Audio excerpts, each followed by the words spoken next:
Hello, everyone. My name is Aditi Chasra, and I'm a registered clinical counselor.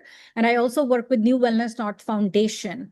So we are presenting this to all the students who feel pressure once the school restarts. So the presentation is about thriving under pressure. And joining me is Devika Rana, my colleague. Hello, everyone. I'm Devika Rana, registered clinical counselor. I work with New Wellness North Foundation, and we are here to present Thriving Under Pressure, some practical stress relieving techniques for your mental health awareness. Beautiful. So let's proceed. And if anyone has any questions, feel free to email us. You can email us NWN, which is short form for New Wellness North. So nwn.foundation@gmail.com. So what is mental health? Why does it matter? Basically, students today are juggling more than ever because of the changing landscape. There is coursework, there is co-op, there is life responsibilities, especially if there is no support. So this presentation is for international students or students who might not be with their families, in the sense that families might be in a different city and they are here to study at Pacific Link College or other institutions, whoever is watching this presentation. So we understand that there is academic responsibility as well as financial stressors, personal stressors, and stress is a natural response. It is something that is inbuilt, and not all stress is bad. But when that positive stress crosses a threshold and becomes negative or chronic, that's when challenges start to appear. And unmanaged stress affects our health. So what we are trying to do today is learning to cope. How do we become a little bit more resilient emotionally? How do we become stronger emotionally so that we can manage the challenges that life is throwing our way? So when we are understanding stress, so what exactly the stress is? It's again, as Aditi mentioned, it's a natural body response to perceive pressure or threat. So when we are talking about stress, we normally talk about two types of stress. One is eustress, which is also known as the positive stress, and the other one is distress, which is the negative stress. So when we are talking about stress more in detail, what does it leads to? Let's talk about acute stress. Um, Burst, exams, presentations, deadlines, all these would fall under the category of acute stress. And when we are talking about chronic stress, so this would we will relate to long time, something that you have a pressure building up, something which is ongoing, something that has been constant in your life. And that's where when you reach the stage of burnout. Burnout is something when things are getting beyond your control, you've reached a threshold and you need some support. So some of the exercises we recommend to our clients as well as folks who come in touch with us for counseling, for mental health support, we can look at most simple tools. We can do some grounding practices. So we want to ground ourselves. We want to make sure that the cup that we have is not overflowing, because overflowing cup means that there is overwhelm. So we want to regulate the emotion. We want to ground ourselves. Another technique we can use is connecting with our breath, being present in our body. And we'll go through these in a moment in detail. So we focus on breathing techniques, grounding ourselves, and they are very simple tools of managing our stress. We can also focus on progressive muscle relaxation, another very popular technique from our anxiety management toolkit, where we are simply holding tension in our muscles. We'll go through them in a moment, and we are releasing them. So basically, you want to remind yourself, what is going on for me? Am I stressed? What tools do I have in my toolkit? And the most accessible and easily available tool is our breath, because we are breathing 24/7. The problem is we are not paying attention to how we are breathing. So this is a tool that you can utilize anytime during your day in any situation, as well as other tools, very simple. More we practice them, easier it becomes to deploy these tools when life becomes challenging. So I always tell my clients that you don't go out looking for umbrella on a rainy day. You want to make sure that you have your umbrella, your rain gear ready before the rain comes. So it's a matter of practice. More we practice these tools, easier it is to utilize them when they're actually required. So let's start with a grounding exercise. One of my favorites, 5, 4, 3, 2, 1. Oops. Let's go back. So I would like for all of us to practice this right now in real time. So take a moment to observe 5 things around you. I can see table, my phone, a plant, my puppy on this side, and my chair. Now I want us to focus on 4 things that we can touch. I can touch my hair, I can touch the table, I can touch the computer, and I can touch my phone. Now let's focus on 3 things that we can hear. So we are using that auditory stimulus, tapping into our sense of hearing. So 5 was the visual field. What are the 5 things we can see? 4 is for 4 things we can touch. 3 is for that auditory signals that we are receiving. What are the 3 things we can hear? So I can hear the fan going. I can hear my own sound, but I can also hear my heartbeat if I pay attention enough. And I can hear a little bit of outside noise outside the window. Then it's 2. 2 is for what are 2 things you can smell? I keep touching and it keeps going out. Okay, so 2 is for 2 things we can smell. So we can always smell our own skin, our hands. Sometimes if you've just freshly shampooed your hairs, you can smell that. Or there might be certain smell in the atmosphere. So really paying attention to that sense of smell. What can I smell in my environment? And one thing we can pay attention to is the taste in our mouth. So there may or may not be any taste. You can also check and see, is my mouth dry or is it moist? So this helps us become a little bit more present. It helps us orient ourselves. So one of the easiest grounding techniques, 5, 4, 3, 2, 1, definitely helps with anxiety. A lot of research behind it. Dikwa, you want to go with the breathing? Yes. So when we are talking about breathing technique or inhale technique, my very own favorite would be the 478 technique. So whenever we feel stressed, whenever we feel okay, there are a lot of things that are going in and around our mind. So to bring back to the present sense, what we do is we breathe in for 4 seconds, we hold our breath for 7 seconds, and then we exhale for 8 seconds. So remember, whenever we are exhaling, it's just like when we are blowing a candle. So we do that. So I'm going to do that. This will help you. It's just like you will be able to follow that. So when we are doing inhale,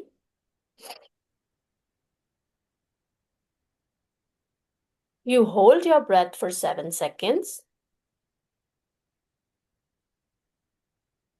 and exhale.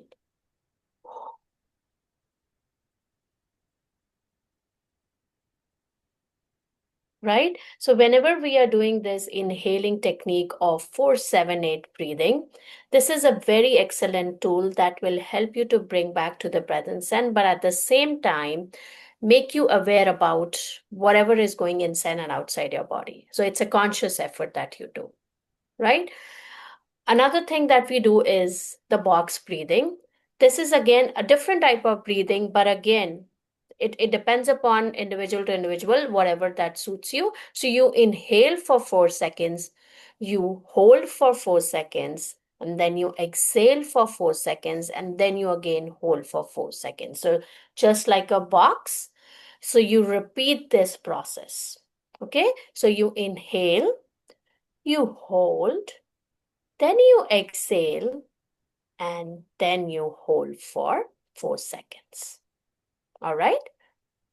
And last but not the least is the tense and release. So it's a progressive muscle relaxation where It's up to the individual whether you want to start from bottom or you want to start from top. So you tense your muscles, you hold, and then you gradually release those muscles. So you during this process, what you have to figure out is where and when you're feeling the tension in your body, right? So there and then notice whether it's on your shoulder, it's at your neck, or you're feeling at your feet. So this is an excellent tool that will help you to relieve from a stressful situation.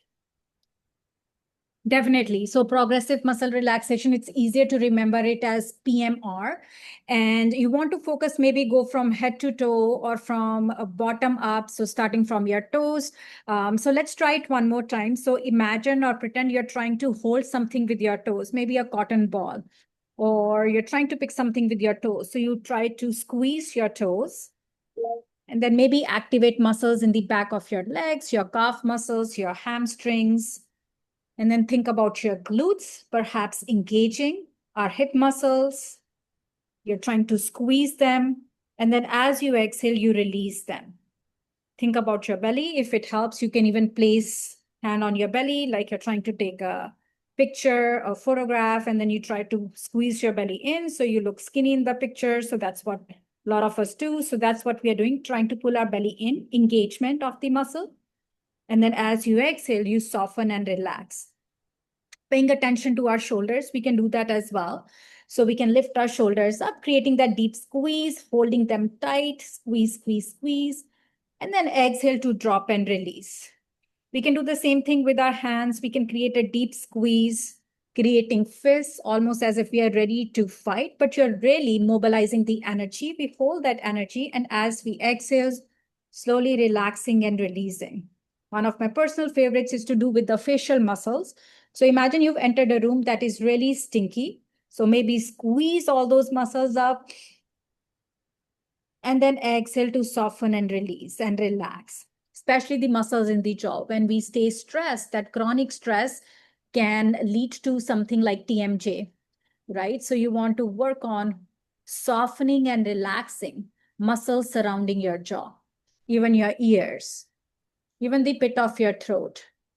We like relaxing the muscles surrounding our eyes, muscles in our forehead. So you want to remove any wrinkles you might be holding, right? So you can just even visualize that like this is like very intense, strong tension. And then when you're softening and relaxing, there is that sense of ease and comfort and peace. One of the other breaths that I often do with my clients is alternate nostril breathing. It has some scientific evidence behind it because it helps us go from our sympathetic nervous system into parasympathetic state where there is flow of energy. So we can try that. So you can just close your right nostril with your thumb and we'll take a deep inhale through our left nostril, filling up the left side with as much air as we can. Then we'll close our left nostril with our ring finger, lifting the thumb. We are breathing out through our right side. Then let's take a deep inhale through our right. So fill up your right side with as much air as you can. Close and exhale, breathe out through left. Then take a deep inhale through left, close, breathe out through right. You want to try this few times.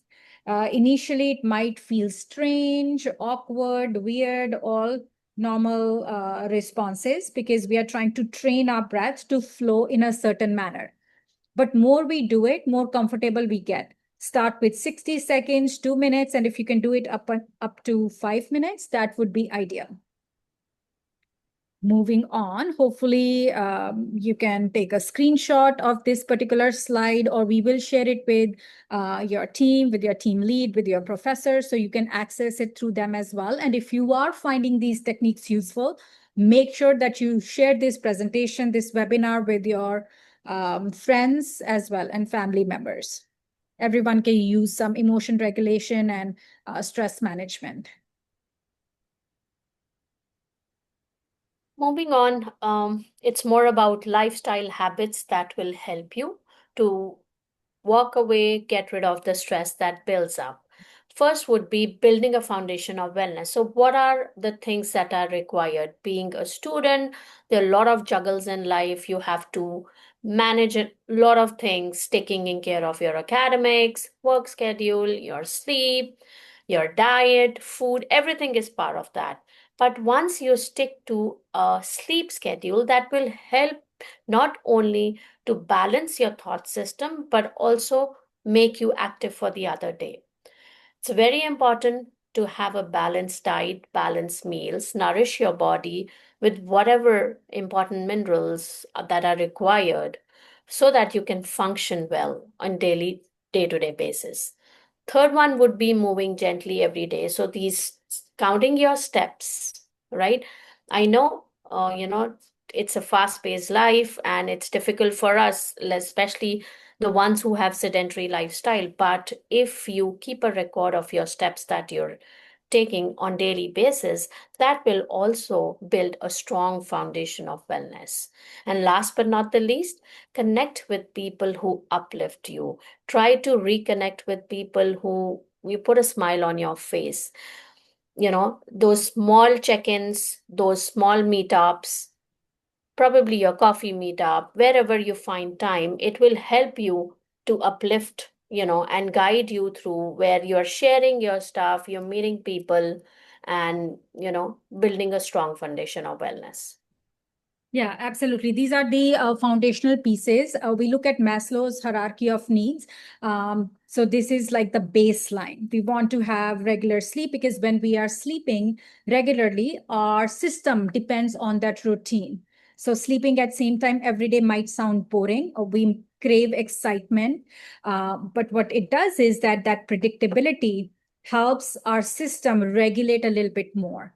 Having erratic sleep schedule, like it's a very common tendency, people work 9 to 5, or students go to school 8 to 4, and then on the weekends they try to push that limit. If they have to get up 8 in the morning, they are sleeping on time, they are sleeping at say 10, but on the weekends they are sleeping at 12, which short term they can survive, but there are long term health implications.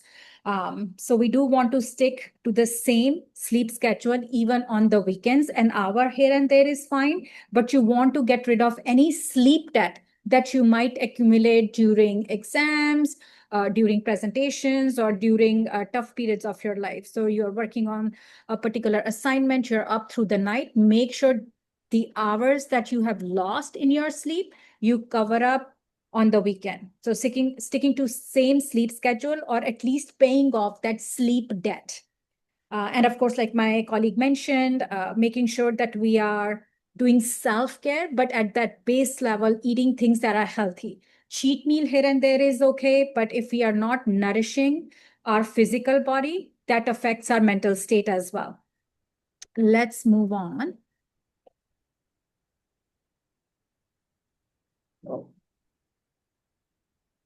So mental health is part of our whole well-being. Just because we cannot see it doesn't mean that we are all not affected by it. Some of us might be in a great mental health state, no stressors, everything taken care of. But what happens is that if we don't face challenges, we don't know how to manage life when life actually becomes tricky.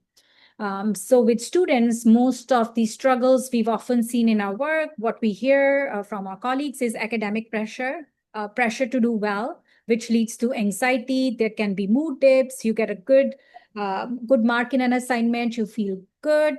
You get not so great mark in an assignment, in a particular exam, then the mood dips. So knowing that these are common challenges, or imposter syndrome, you do well, you are surprised, you're like, I don't know if I know that much in my finance class. So those are some common things that we often see. And how do you know that you need to get some help? When you feel stuck, when you feel overwhelmed, when you feel that you cannot manage, when there is sense of sadness, but you cannot pinpoint what's going on, or when there is that anxiety. Anxiety is about unknown. When the future is unknown, you don't know if you're going to get job or not. If you're having trouble sleeping or concentrating, when there is imbalance between your personal and academic life, that's when you should reach out, ask for help. And at New Wellness North Foundation, we provide free counseling services to students who cannot afford, who have no resources.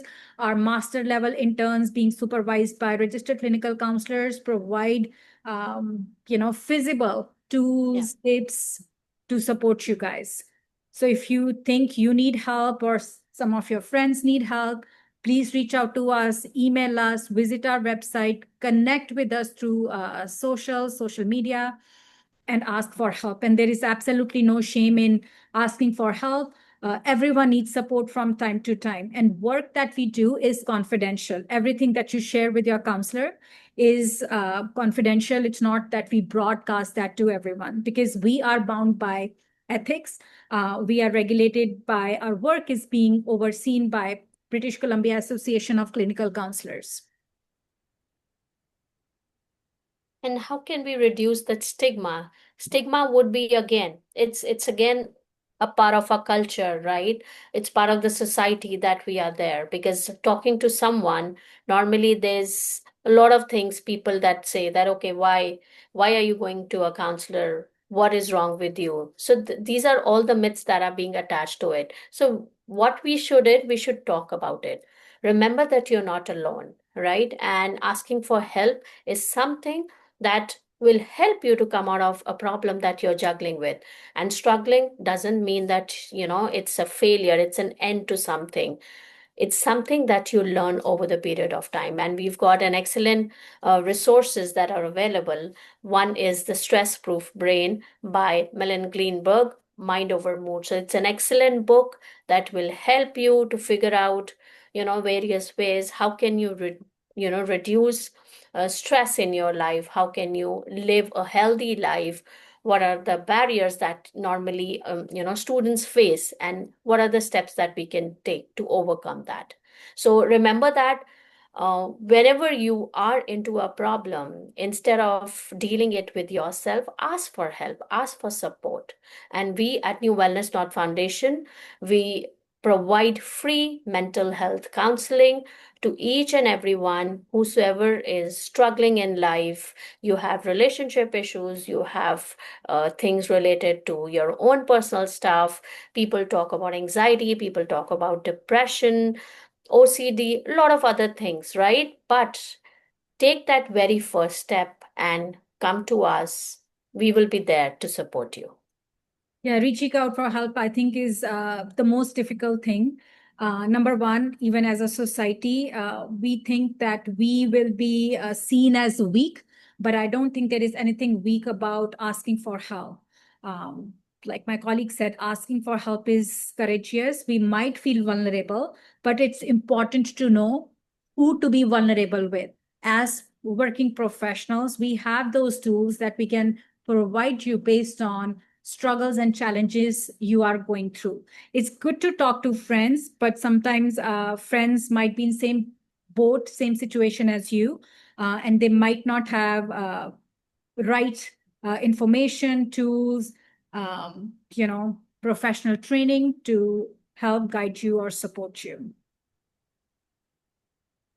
So your quick reset toolkit, you can create a pocket-sized support plan, maybe even having a notebook, diary. As things come into your mind, you can write them down.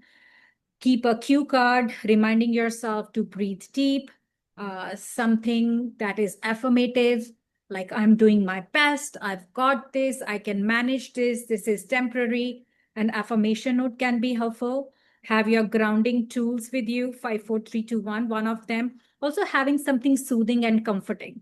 Like from time to time, I'll have a, lavender stick with me. If I'm feeling overwhelmed, just having that nice, soothing, comforting lavender smell can be very effective. Or having a nice cup of tea. Again, depends if you're overwhelmed. Do you need to bring your energy down to relax? Or if you're feeling low, numb, do you need to mobilize the energy?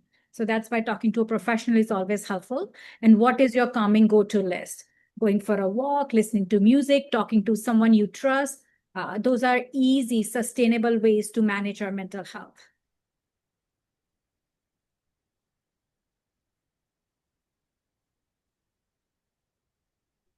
So this is all about a nonprofit that we've been talking about. So New Wellness North Foundation, our mission is to help support the underserved populations, right? We have a lot of programs that we deal with. We have women's mental health workshops, we have stress and grief support circles. We also provide pro bono, which is free counseling and low cost as a counseling option, and also internship for students who want to get into the same way and become registered clinical counselors. Along with that, we organize a lot of events for community support, community well-being, a lot of picnics, a lot of events that we do, yoga, meditation, all sort are part of our programs that we initiate. Final thoughts before we close our presentation today. Remind yourself you don't have to do it all alone. Help is there. Self-care is not selfish. It's absolutely important to choose the self, because if self is doing well, you can be your best possible version out in the world. You want to maintain your toolkit, keeping the tools that work for you, discarding the tools that don't. It's like a tree will shed its leaves when it's time for renewal. You're doing that same reset, recharging for your own self. And like we said, if there are any questions, any reflections, if you want to have a conversation, feel free to reach out through social media, through our Facebook page, through Instagram, New Wellness North Foundation, or email us nwn.foundation@gmail.com. We have the email ID, we have the Instagram handle, we have our website. You can put in your query, your questions. Feel free, whatever you have, we are there for your support. And this presentation is being done in September. I know we've been prepared since July, and we've had conversations with folks at PLC, but I just wanted to let everyone know that we do have a beautiful event coming up end of September, September 27th. We are doing mental health fundraiser fashion show at SFU campus in Burnaby, Diamond Auditorium. So if anyone wants to volunteer, wants to take part, wants to walk the ramp for a cause, wants to support us, wants to get involved, to get in touch. Feel free to get in touch. We are there and we are looking forward for your support as well. Thank you, everyone. Thank you. And I will stop the recording here.